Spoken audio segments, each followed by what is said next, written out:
तो अब हम बात करेंगे क्रॉस प्रोडक्ट की, जिसको वेक्टर प्रोडक्ट भी कहते हैं। क्यों इसको क्रॉस प्रोडक्ट या वेक्टर प्रोडक्ट कहा जाता है? क्योंकि इसमें हम दो वेक्टर के बीच में क्रॉस का सिंबल रखते हैं, दैट इज मल्टीप्लिकेशन सिंबल, उसको रखते हैं, और दो वेक्टर का आंसर आपको जो मिलता है, जो रिजल्टेंट है, वो एक वेक्टर होता है। इसलिए इसको हम वेक्टर प्रोडक्ट कहते हैं। ठीक है, वहां पे देखोगे, अगर आपने क्रॉस डॉट हटाया था, कॉस थीटा रखा, तो यहाँ पे अगर आप क्रॉस हटा दोगे तो यहाँ पे आप साइन थीटा रखोगे। और साथ में ये है unit vector. The beauty of this unit vector is that it makes this whole quantity a vector quantity. A B sine theta तो अभी तक स्केलर ही था, लेकिन उसको वेक्टर बनाने का काम कौन करता है? ये यूनिट वेक्टर एन कर रहा है। एन की वजह से ये यूनिट वेक्टर है, वरना ये यूनिट वेक्टर था, ये वेक्टर है, वरना ये वेक्टर था ही नहीं, ये तो सिर्फ एक स्केलर क्वांटिटी ही थी।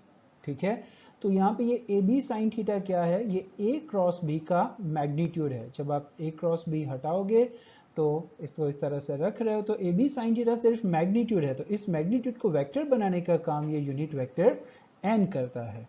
यहाँ पे आप देख सकते हो, ये वेक्टर बी है, ये वेक्टर ए है, उनके बीच में एंगल थीटा है, और वो दोनों एक पैरेललोग्राम लॉ फॉर्म कर रहा है। तो ये vector A and vector B, they form a plane, they form a plane, and that plane is a parallelogram.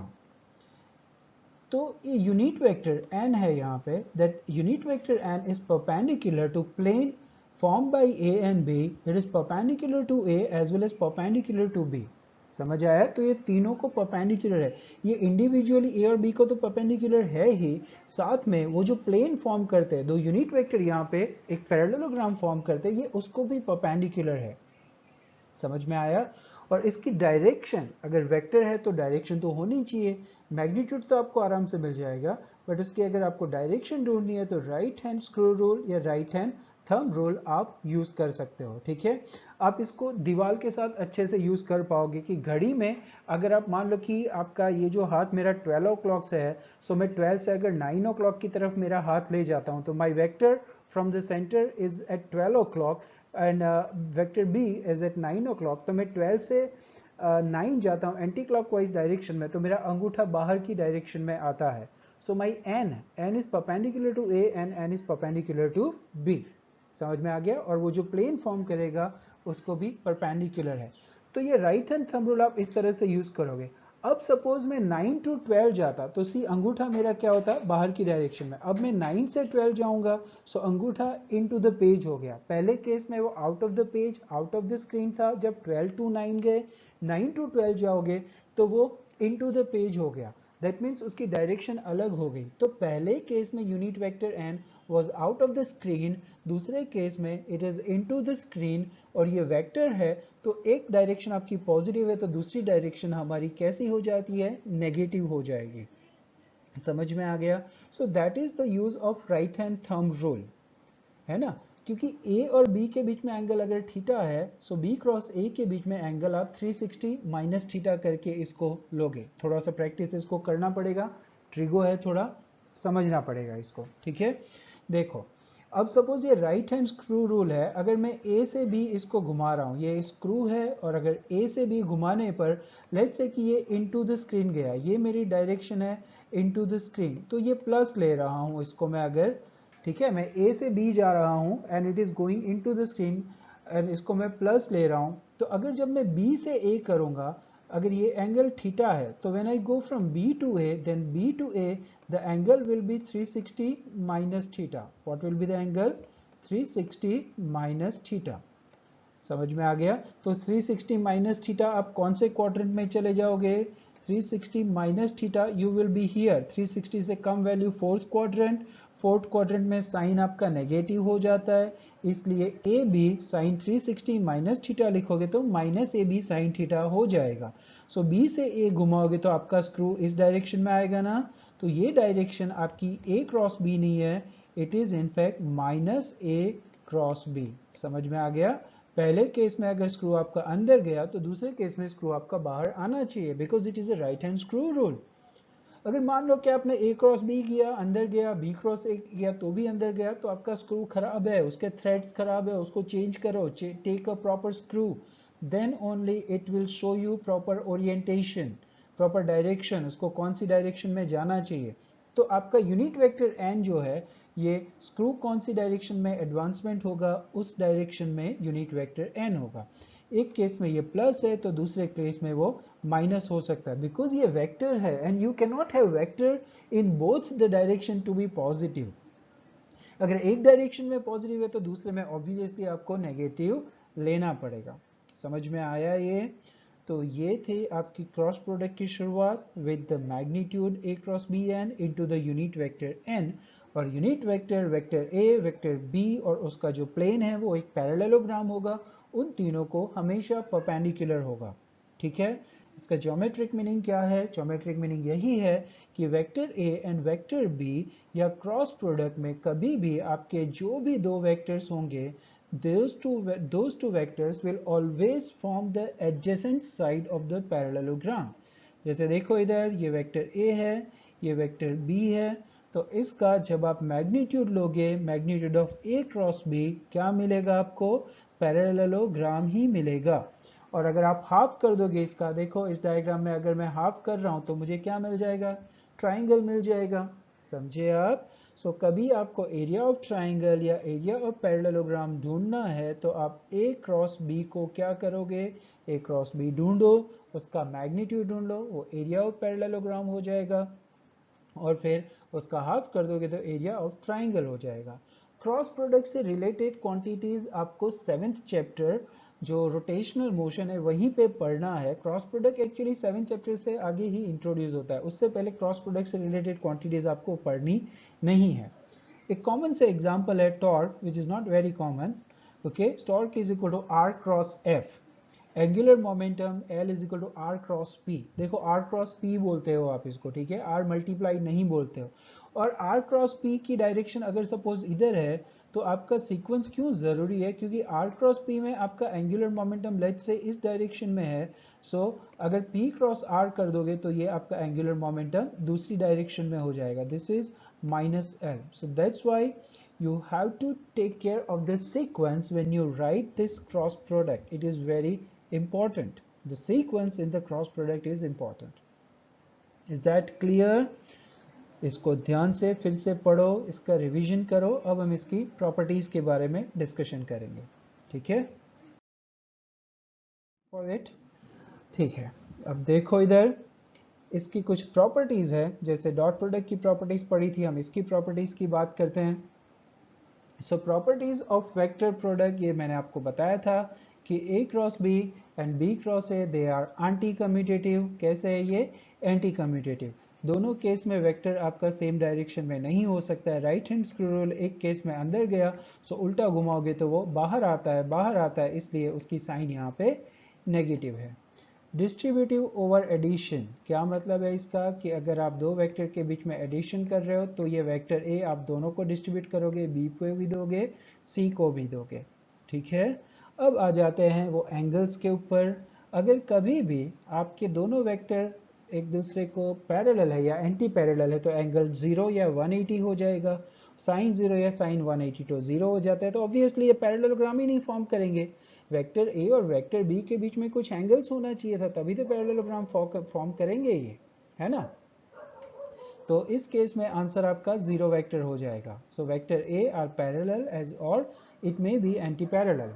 ठीक है, सो ए क्रॉस बी जब भी एंगल उनके बीच में 0 या 180 होगा आपका आंसर 0 हो जाएगा and it is still a 0 vector. कल हमने लास्ट क्लास में पढ़ा था, लास्ट वीडियो में आपने देखा था कि कैसे नल वेक्टर या 0 वेक्टर फिर भी वेक्टर ही रहता है। जब theta is equal to 90 degree हो जाएगा सो ए क्रॉस बी का मैग्नीट्यूड क्या हो जाएगा? A B sine 90, sine 91 and A B, and that is your maximum answer. और ए एग्जैक्टली परपेंडिकुलर हो जाएगा बी को, क्योंकि थीटा इनके बीच में 90 डिग्री हो जाएगा। ठीक है, फिफ्थ नंबर है ए क्रॉस ए, मतलब वेक्टर ए का खुद ही के साथ अगर आप क्रॉस प्रोडक्ट लेते हो सो आंसर क्या हो जाएगा? उसका खुद के साथ एंगल ही 0 है तो साइन 0 तो वैसे ही 0 है, सो इसका आंसर भी क्या हो जाएगा? It's a 0 vector. So product with itself, dot product में स्क्वायर हो गया था, यहाँ पे ये 0 हो गया। ठीक है, it is 0 when you talk of this cross product. तो क्रॉस प्रोडक्ट में एक वेक्टर का खुद के साथ प्रोडक्ट लोगे तो आंसर 0 है। So it is not very self obsessed, dot product में वेक्टर काफ़ी सेल्फ ऑब्सेस्ड था, तो उसने खुद के साथ मल्टीप्लाई करके खुद को स्क्वायर कर लिया, लेकिन ये सेल्फ सफिशिएंट है, इसने खुद के साथ, ये डिस्ट्रक्टिव कह सकते हो, सेल्फ सफिशिएंट नहीं, खुद के साथ इसने अपने आप को मल्टीप्लाई किया और जीरो हो गया, अपनी पूरी जो भी एग्जिस्टेंस है इसने लूज कर दिया, है ना। Good, it's quite philosophical. Now let's get back to physics. अब देखो, अगर i क्रॉस j करोगे तो यहाँ पे आंसर k आएगा, वहां पे i dot J, J dot के डॉट आई किया था तो आंसर 0 था, यहाँ पे उल्टा है, वहां पे i dot I, J dot J, के डॉट के 1 था, यहाँ पे अगर आपने i dot I, sorry i cross I, J cross J, K cross के किया तो 0 हो जाएगा, वहां पे मैक्सिमम था, यहाँ पे 0। क्यों ऐसा? क्योंकि अगर मैं i क्रॉस आई करूंगा तो i का मैग्नीट्यूड 1, जे फिर से मैग्नीट्यूड 1, और इनके बीच में एंगल तो 0 है, तो आंसर इसलिए 0 हो जाता है। तो जब एक वेक्टर का आप यूनिट वेक्टर का उसी के साथ आप क्रॉस प्रोडक्ट लोगे तो आंसर 0 हो जाएगा। It's not like the dot product. हाँ, लेकिन अगर आप यहाँ पे क्रॉस में जाते हो, i क्रॉस j करोगे तो देखो यहाँ पे आपको ये सिस्टम फॉलो करना है। कैन सी हियर, आपको ये ij के जो, जस्ट मिनट, तो मैंने ये ij के जो बनाया है, आपको इसे सिस्टम को फॉलो करना है। और आपको देखो मैंने यहाँ पे लिखा हुआ है, what have I written here, let me change the colour. हाँ, कि इस डायरेक्शन में आप जाओगे तो आपका आंसर पॉजिटिव है। इसका मतलब मैं i से यहाँ से शुरू करता हूँ, अगर मैं i क्रॉस j करूंगा तो i क्रॉस j के बाद क्या आता है, k आता है ना, तो k पॉजिटिव होगा। अगर j क्रॉस k कर रहा हूं तो आंसर मेरा नेक्स्ट क्या आता है, i, तो वो पॉजिटिव है, देख रहे हो। So i cross j is equal to k and it is positive, j cross k is positive, k cross i, देखो ये k क्रॉस i करोगे तो i इसके बाद वाला आ जाएगा j। So this is how if you go clockwise, तो clockwise में आपका आंसर कैसे हो जाएगा, पॉजिटिव। समझे आप, i cross j, I cross j is k, j cross k is I, and yeah, k cross I is equal to j. This is I, j and k. That is how you went clockwise. अगर आप anti clockwise जाते हो, देखो अब अगर anti clockwise जाओगे, मैंने suppose I cross j किया इधर, सॉरी I cross k किया, तो मुझे क्या मिलेगा, माइनस j, क्योंकि हमारी सिर्फ क्लॉकवाइज डायरेक्शन पॉजिटिव है। I cross k will give you minus j, k cross j करोगे तो आपको क्या मिलेगा, minus i, j cross i करोगे तो क्या मिलेगा, माइनस k। ये मैंने इस डायग्राम की दोनों साइड पे ये वैल्यूज लिखी हुई है, समझ गए। This is for plus and here this are the values for the -1। i cross j is equal to k and i cross k is equal to minus j हो गया, ठीक है। तो ये अच्छे से ध्यान रखना है, give it some time, 5 minute इसको लेके बैठो। It's not difficult but this is something new, so थोड़ा टाइम लगेगा, नई चीज़ें मास्टरी आने में थोड़ा टाइम लगती है, but don't get disturb, difficult है, nothing is difficult unless you give it a time, okay. अब आते हैं हम इसके ऊपर कि भाई a क्रॉस b को सॉल्व कैसे करना है। तो ये वेक्टर a और वेक्टर b के बीच में जब आप क्रॉस प्रोडक्ट लोगे तो ये मैथमेटिकल सिंबल आएगा डिटर्मिनेंट्स। डिटर्मिनेंट्स आई गेस आप लोग 12th स्टैंडर्ड में पढ़ते हो, तो ये determinants slowly you will learn it in maths. आप दोनों मैथ स्टूडेंट हो, बट ऐसे बहुत सारे लोग देखेंगे कि भाई वो बायो वाले भी होते हैं, तो slowly they learn it, it's quite easy, okay. So in determinant you put this magnitude kind of symbol, बड़ी vertical lines लिखते हो, सबसे ऊपर हम लिखते हैं unit vector i j k, ये हमेशा ही आपको यही प्रैक्टिस फॉलो करनी है। और वेक्टर a के जो कंपोनेंट थे ना, वेक्टर a के कंपोनेंट थे ax ay az, वो आप पहले लिखोगे, वेक्टर b के कंपोनेंट फिर bx by bz ऐसे लिखोगे। देखो क्रॉस प्रोडक्ट में एक चीज है, अगर मैं a क्रॉस b है तो ऊपर पहले मुझे a को ही लिखना पड़ेगा, और b बाद में है तो मैं उसको बाद में ही लिखूंगा, इसकी सीक्वेंस में आगे पीछे ऊपर नीचे नहीं कर सकता हूं, ओके, ठीक है। अब मैं जब इसको सॉल्व करना चाहता हूं, फर्स्ट मैं i के साथ मल्टीप्लाई करूंगा इस मॉड को। मुझे i को जब इसको सॉल्व करना है तो मुझे i वाली रो को भी भूल जाना है और i वाली कॉलम को भी भूल जाना है, इसको देखना ही नहीं है। अब मैं इन दोनों का क्रॉस मल्टीप्लिकेशन करूंगा, ये क्रॉस मल्टीप्लिकेशन जो है that will come with the positive sign, और ये वाला क्रॉस मल्टीप्लिकेशन होगा that comes with a negative sign. तो पॉजिटिव साइन के साथ कौन आएगा, ए वाई बी जेड। तो देखो ब्रैकेट में क्या लिखा है, ए वाई बी जेड। माइनस ए जेड बी वाई। ठीक है, ये यहाँ पे देखो, ये ए जेड बी वाई, ये ए जेड बी वाई कौन सी साइन के साथ आएगा? नेगेटिव साइन के साथ। तो ये हो गया ए जेड बी वाई। सिंपल है। आप फर्स्ट ब्रैकेट में देखो, ये जेड इधर आ जाएगा और इसका वाई इधर आ जाएगा, ए वाई बी जेड माइनस ए जेड बी वाई। ठीक है, चलो ये तो हो गई आई की बात। अब आ जाते हैं हम जे के ऊपर। तो जब आप जे के लिए इसको सॉल्व करोगे, रिमेंबर जे सेकेंड टर्म है आपकी, और जे यहाँ पे प्लस साइन के साथ, सॉरी माइनस साइन के साथ आता है। जे कौन सी साइन के साथ आएगा? माइनस। आई माइनस जे प्लस के। तो जब जे के लिए इसको सॉल्व करोगे तो आपको इसको नहीं देखना है और इसको तो देखना ही नहीं है, रो तो कभी भी नहीं देखनी है आपको। अब जब जे के लिए करोगे तो आप इन दोनों को मल्टीप्लाई करोगे, ए एक्स बी जेड, देख रहे हो, ए एक्स बी जेड माइनस ए जेड बी एक्स। तो माइनस साइन, ये क्रॉस जो ऊपर जा रहा है वो माइनस साइन के साथ आ रहा है, ए जेड बी एक्स। समझे आप? ठीक है। फिर आती है के की बारी। के के लिए करोगे तो आपको सिर्फ इतने पार्ट को देखना है, that is A X B Y, ये हो गया ए एक्स बी वाई, और जो मेरे पीछे छुप गया है वो हो जाएगा ए वाई बी एक्स। ए आपको दिखाई दे रहा है, पीछे वाई भी है और बी एक्स भी है। समझे आप? तो इस तरह से आप इस डिटर्मिनेंट को सॉल्व करोगे। इजी है, 2-3 क्वेश्चंस करोगे और आपको ये समझ आ जाएगा। ठीक है, फिर आपको एंगल ढूंढना है। एंगल ढूंढने के लिए हम देखो, जो मैंने आपको बताया था उसी का हमें यूज करना है कि sine of angle between the two vectors. कौन से दो वेक्टर? ए क्रॉस बी। तो आपने इन दोनों के बीच में क्रॉस प्रोडक्ट ले लिया था, फिर उसका आप मैग्नीट्यूड ले रहे हो। देखो इधर क्या किया मैंने, मैग्नीट्यूड लिया है ना। सो ए क्रॉस बी का क्या हो जाएगा? Magnitude of A magnitude of B into sine theta.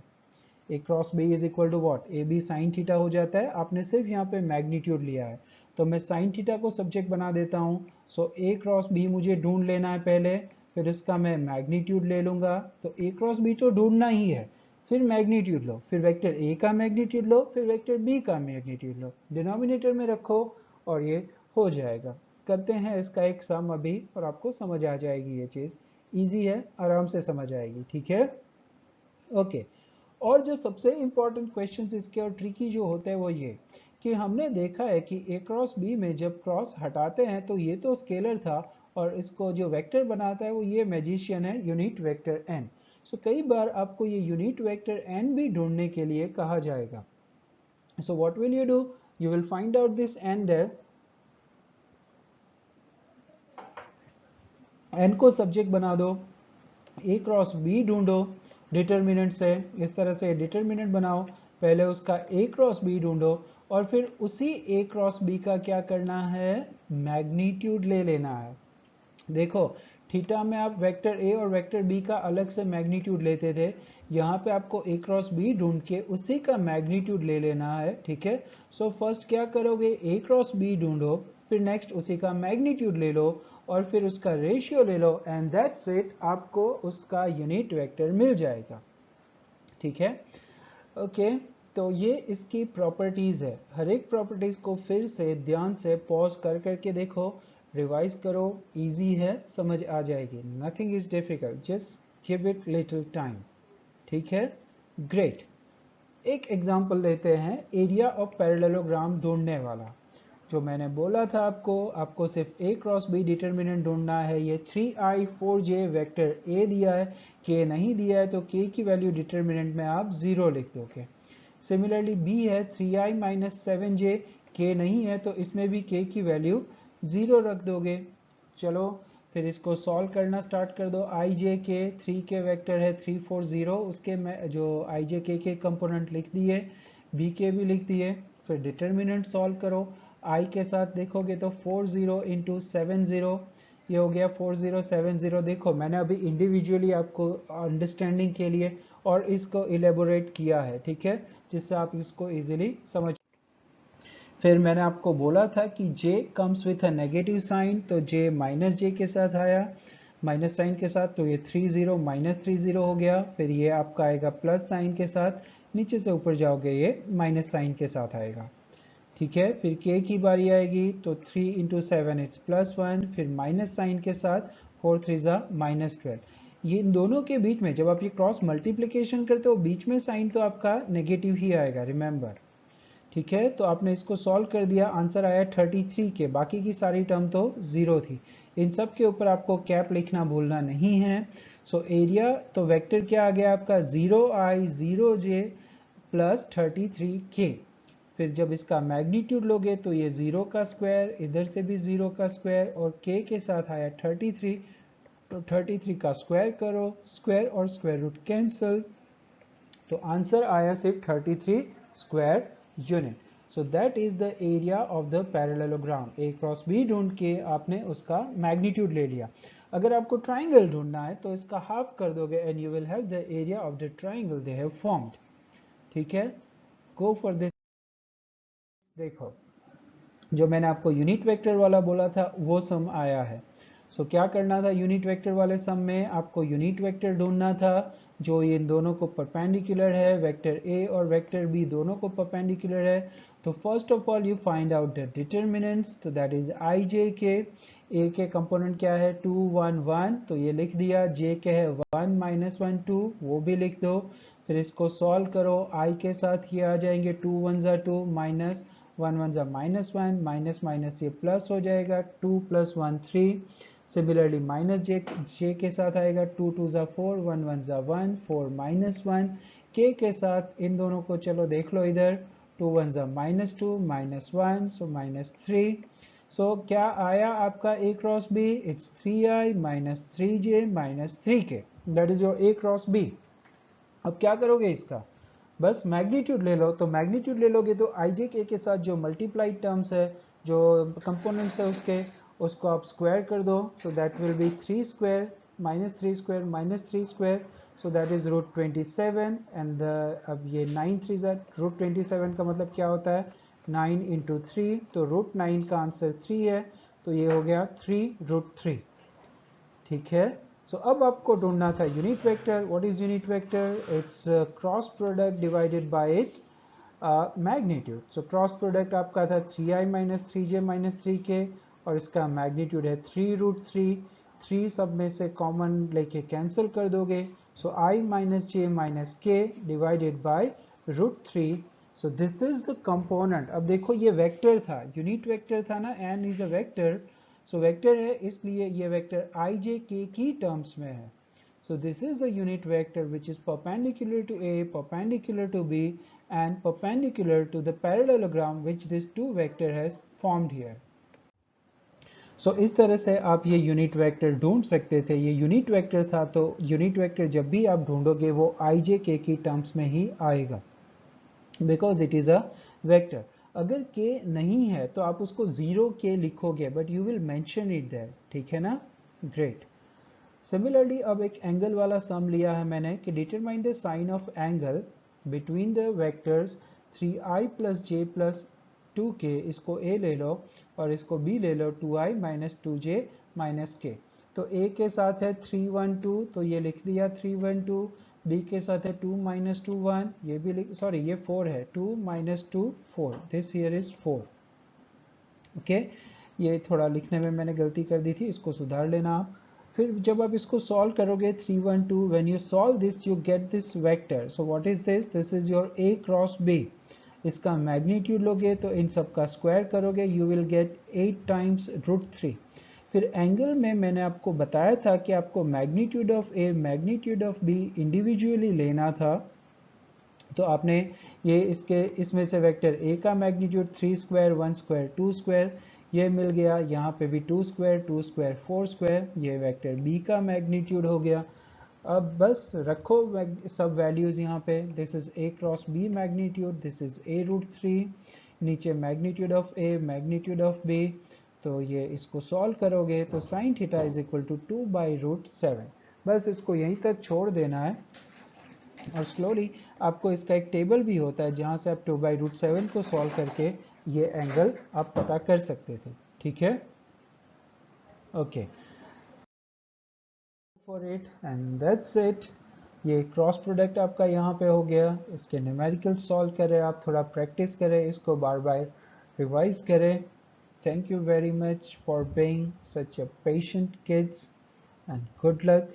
keep studying, keep revising. That is the only key to gain knowledge. Again, good, thank you.